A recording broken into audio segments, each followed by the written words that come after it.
criação de Deus é um evento fundamental para o gênero humano. Depois da aliança com Noé e Abraão, depois da libertação do Egito, depois de todos os profetas terem anunciado a mensagem salvífica e a promessa de uma redenção definitiva, aquele que é, desde sempre e para sempre, fez-se um de nós para nos elevar, assim, à condição de filhos do Pai.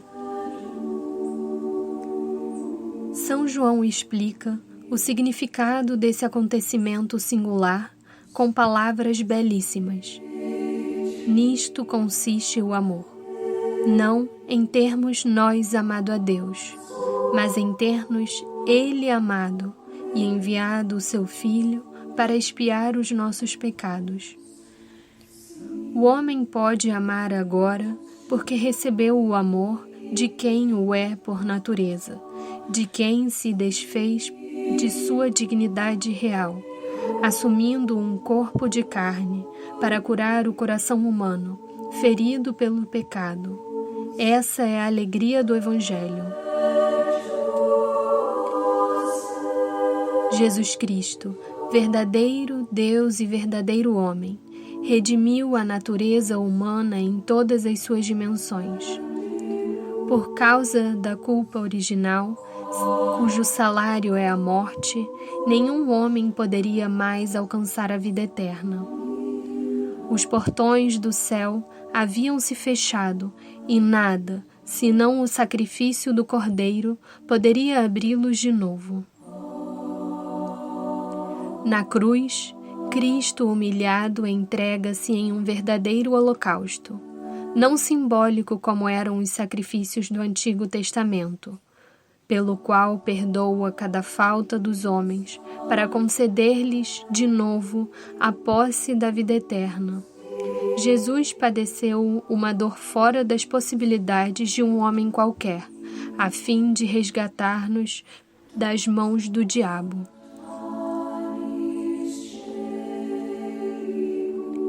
É natural, portanto, que as pessoas pensem ser a morte de cruz a mais grave das humilhações de Cristo, mas ele não se limitou ao sacrifício cruento do madeiro. Na noite anterior à sua morte, reuniu-se com os apóstolos na celebração de sua derradeira Páscoa.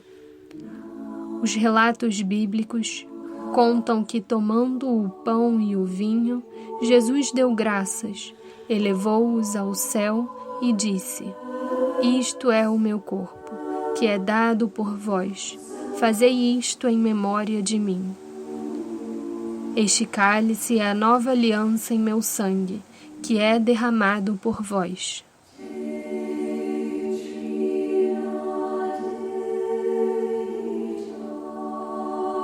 Com a instituição da Santa Missa, isto é, da celebração eucarística, Jesus antecipou sua paixão. Tornou-se alimento para nossa alma. É por isso que os santos são unânimes em dizer que, ao esconder-se sob o véu do sacramento, no pão e no vinho, Jesus humilhou-se ainda mais do que na encarnação.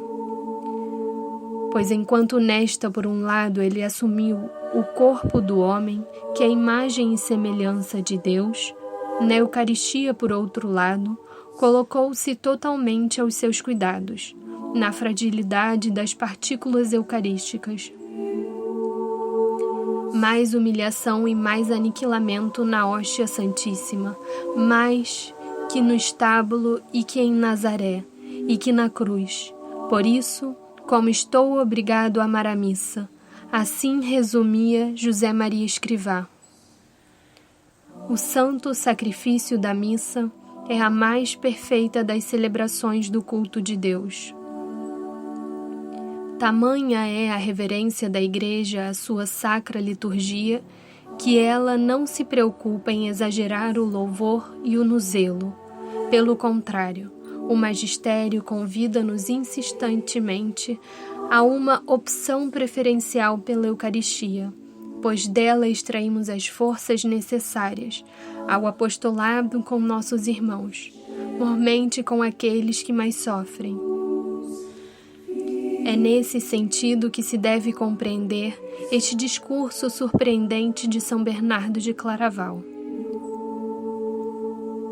Fica sabendo, ó cristão, que mais se merece participar devotamente de uma santa missa do que distribuir todas as riquezas aos pobres ou fazer peregrinações por toda a terra.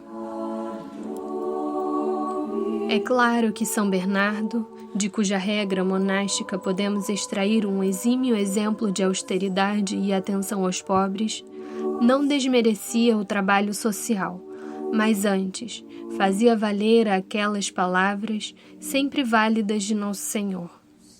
Nem só de pão vive o homem, mas de tudo o que sai da boca do Senhor.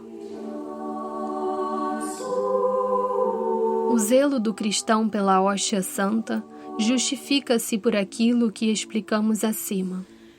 Jesus Eucarístico é o pobre dos pobres, que se submete aos nossos cuidados. Jesus Eucarístico é, outro sim, o remédio salutar para nossas imperfeições. Na oração do Pai Nosso, após a súplica para que se realize a vontade de Deus no céu e na terra, pedimos-lhe que nos dê, hoje, o pão nosso de cada dia. Esse pão, diferentemente do que se costuma pensar, não é pão comum, o alimento material. Trata-se, na verdade, da divina Eucaristia. Conforme esclarece Santa Teresa d'Ávila, está ele a nos ensinar a fixar a nossa vontade nas coisas do céu e a pedir a graça de começarmos a gozar dele aqui debaixo, e havia de meter-nos em coisas tão baixas como pedir de comer.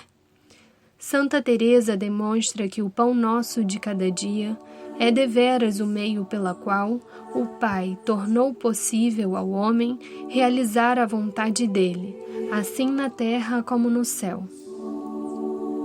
De fato, a Eucaristia é o remédio mais válido e radical contra as idolatrias de ontem e de hoje.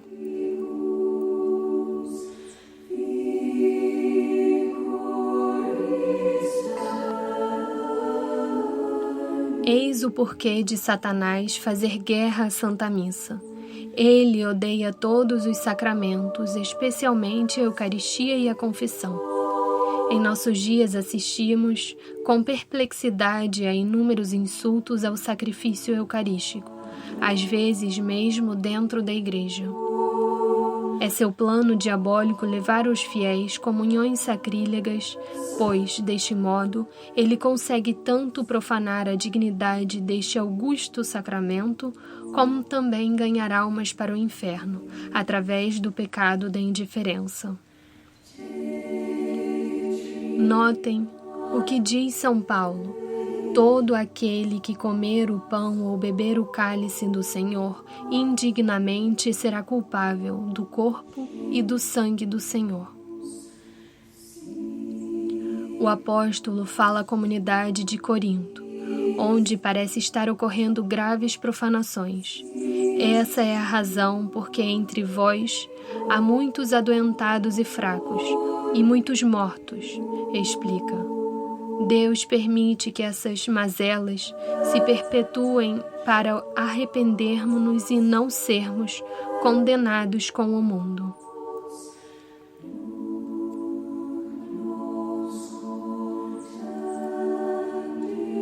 Um dos sinais mais evidentes de que há ofensas à Eucaristia em uma comunidade é a divisão. Onde reina a fofoca, a luta por cargos, o desprezo mútuo e a indiferença, não pode haver verdadeiro culto a Deus. Esse lugar é a casa do diabo. Nada prospera porque estão como aqueles amarrados pela idolatria. Aqueles que não conseguem desenvolver apostolado frutífero em um determinado local, examinem, portanto, de que maneira as pessoas deste mesmo local, dessa comunidade, paróquia, costumam a tratar o Santíssimo Sacramento.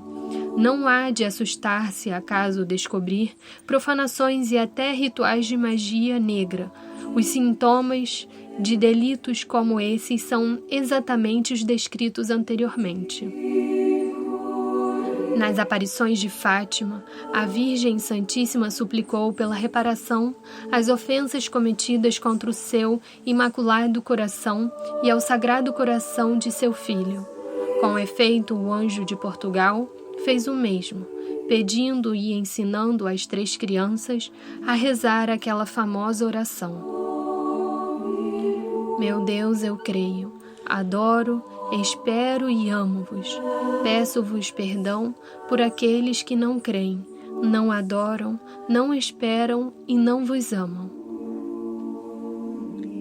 Ao longo da história, os santos pregaram a necessidade da chamada Hora Santa, um tempo de adoração ao Santíssimo, no intuito de consolar a Deus pelas ofensas cometidas contra o seu santo nome. Temos, enfim, esta grande exortação de Santo Agostinho. Ninguém come dessa carne sem antes a adorar. Pecaríamos se não a adorássemos.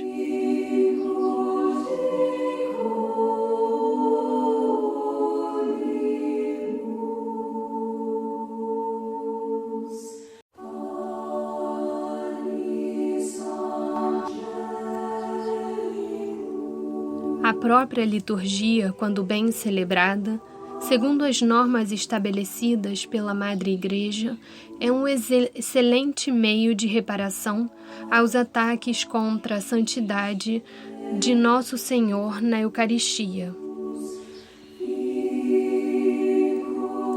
A sabedoria do magistério estabeleceu essas diversas normas e sinais externos para auxiliar a natureza decaída do homem a contemplar mais facilmente a divindade de Cristo, seja pela maneira de se receber a comunhão, seja pela orientação dos atos litúrgicos.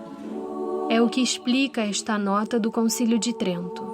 A natureza humana é tal que não pode ser facilmente elevada à meditação das coisas divinas, sem ajudas externas. Por conta disso, a Igreja, como uma mãe amorosa, estabeleceu certos ritos para tornar mais evidente a majestade de um sacrifício tão grande. Essa reverência se completa ainda mais pela ação de graças que todo fiel deveria fazer por algum tempo após o término da celebração.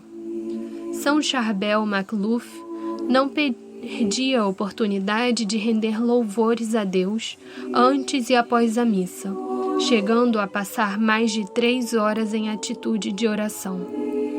A Eucaristia é a fonte e o ápice de nossa vida cristã. Sobretudo neste tempo de neopaganismo, é nosso dever defendê-la de todos os ataques malignos, demonstrando por meio de nossas atitudes a sacralidade da sua natureza. Salvando a Eucaristia nos salvará.